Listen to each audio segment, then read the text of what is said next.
Gavin here, welcome back to the channel. Today we're looking at this overdrive pedal from GojiraFX.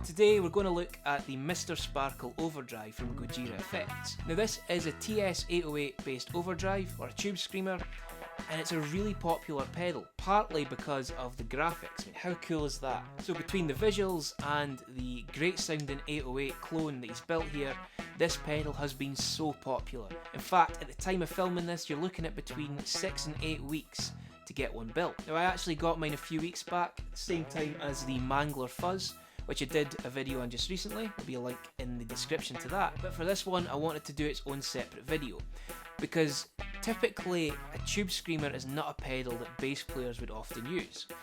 And I do use this in my guitar rig.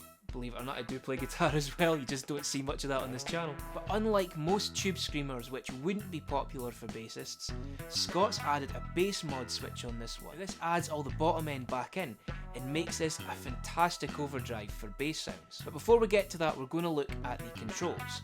So this pedal has a volume, a gain control, and a tone control.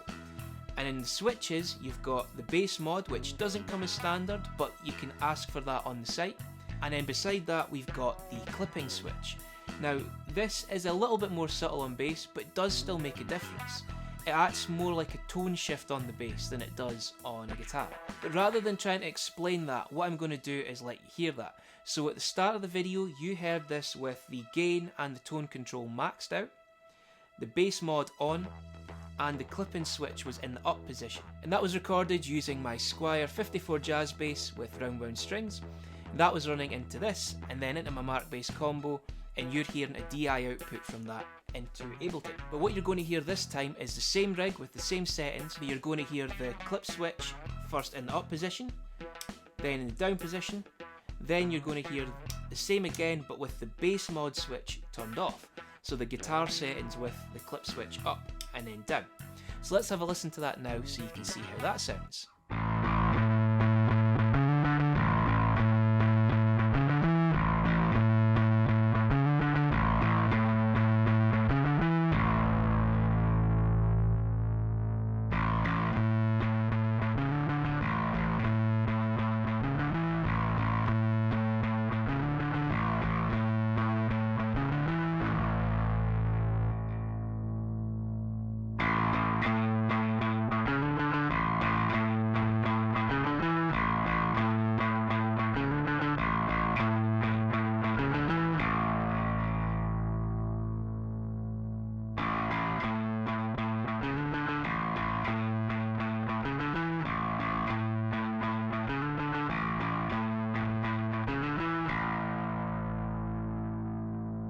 Another setting that I really enjoyed about this pedal was using a mid-gain setting. So when you see the controls on the screen, what you're seeing is the gain at about halfway up, the tone is up full, and the volume's just set to a level that suits the settings on my amp and in the software. Again, you're going to hear this one with the clip switch up and the bass mod on. So let's listen to that with a P Bass now, with flatwound strings, and the main differences you'll hear is obviously less gain, so it's a bit more like a driven amp type tone. It makes for a really cool bass tone, particularly if you use your fingers instead of a pick. You maintain a lot more bottom end and you get this growl that's, I love it, I think it's a great sound. So let's have a listen to that now in the next clip.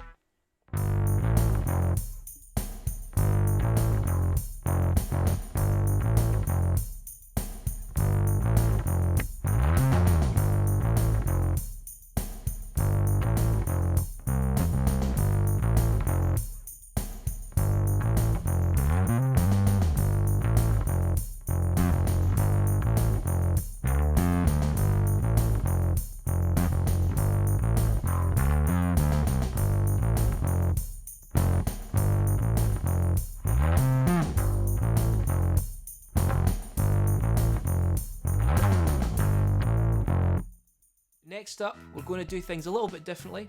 Still going to use a P Bass with the flatwounds, but we're going to do a low gain setting. Now, unlike when guitarists do a low gain setting on a Tubescreamer, we're going to use it to warm up our amplifier.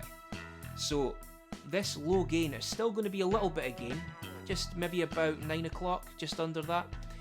And we're going to roll the tone back to about halfway. But with that clip switch set in the up position, combined with these settings, it sounds really warm and slightly Ampeggy. You see, this setting isn't adding any distortion really. The gain's low, it's still adding a little bit of grip to it, but it's more like that tube warmth that you would get from something like an Ampeg B15. So this is a really cool pedal for that, and definitely not a sound that you would often associate with a Tubescreamer, but with that bass mod switch, it really does just turn this thing into an Ampeg in a box. So let's have a listen to that now in the next clip.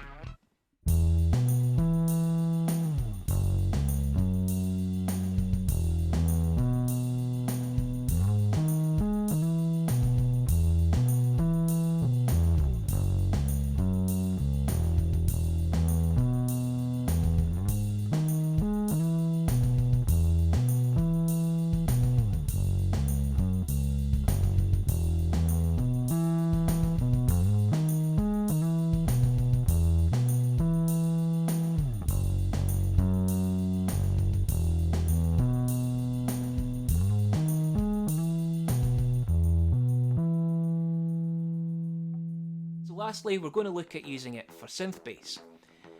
You're probably not surprised at all right now, because I think every pedal demo on this channel has eventually turned into synth bass. But actually, this is a really cool pedal for that. I'm using the same setting I used at the start of the video, so everything down with the clip switch in the up position and the bass mod on. But I'm using my Jazz Bass with flatwound strings now, and I'm actually running the Nether Octave from TC Electronics after it.